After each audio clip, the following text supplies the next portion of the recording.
প্রেক্ষাপট একটি অনুসন্ধানী অনুষ্ঠান। Malaysia is a place full of people from all sorts of backgrounds. যারা মালয়েশিয়া কাজের জন্য আসতে চায়, আমি বলবো নাম্বার 1 স্কিল নিয়ে আসো।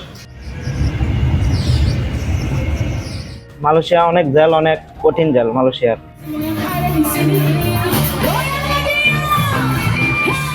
অনেক মিস করি, ছেলে সন্তান মা বাবাকে অনেক মিস করতেছি। 1 বছর ধরে আইছি, কাগজপত্র পুলিশের ঝামেলায় সমস্যায়। আমাদের কষ্ট হলো আপনারা ভালো থাকেন, আপনারা সুখে থাকেন। এবারের বিষয় প্রবাসে আনন্দ বেদনার কাব্য। দেখবেন ঈদের আগের দিন রাত 9টায় শুধুমাত্র নিউজ 24-এ।